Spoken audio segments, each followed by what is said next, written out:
ஒரு எண்ணின் மதிப்பை 25% குறைத்தால் 120 கிடைக்கிறது எனில் அந்த எண்ணை காண்க. ஸோ இப்போ இதில் நம்ம இந்த சம் எப்படி போகிறோம், எத்தனை சதவீதம் 25% அதில் கொஸ்டினில் குறைத்தால் அப்படின்னு சொல்லி கொடுத்தாங்க. அப்போ நம்ம என்ன பண்ணணும், degree is equal to 1 - x/100 into a. அப்போ எத்தனை சதவீதம் குறைச்சிருக்காங்க, 25%. ஸோ அதை நம்ம என்ன கன்சிடர் பண்ணிக்கிறோம், எக்ஸ்ன்னு சொல்லி கன்சிடர் பண்ணிக்கிறோம். ஓகேங்களா, எவ்வளோ ஆன்சர் நமக்கு கிடைக்குது, 120 கிடைக்குது. அப்போ டியோட வேல்யூ என்னது, 120. இதை கொண்டு போய் ஃபார்முலா சப்ஸ்டிட்யூட் பண்ணுங்க. T is equal to 1 - 25/100 into A. So டிக்கு பதிலாக நம்ம என்ன வேல்யூ சப்ஸ்டிட்யூட் பண்ணிக்கிறோம், 120 சப்ஸ்டிட்யூட் பண்ணிக்கிறோம். ஓகேங்களா, அப்போ இதை நம்ம என்ன பண்ணிக்கலாம், கிராஸ் மல்டிப்ளிகேஷன் பண்ணலாம். 120 இஸ் ஈக்குவல் டு 100 - 25/100 இன்டூ ஏ.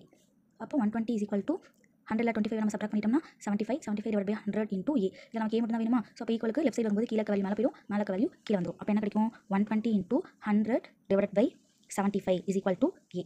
இப்போ எந்த டேபிள் கேன்சல் பண்ணலாம், 5 டேபிள் கேன்சல் பண்ணலாமா, இல்லை 25 டேபிள் கேன்சல் பண்ணலாம். அப்போ 4 டைம்ஸ் வரும், இது 3 டைம்ஸ் வரும். அப்போ 1 3 is 3, 4 3 are 12, 0. இப்போ மீனிங் என்ன இருக்குது, 40 into 4 is equal to A.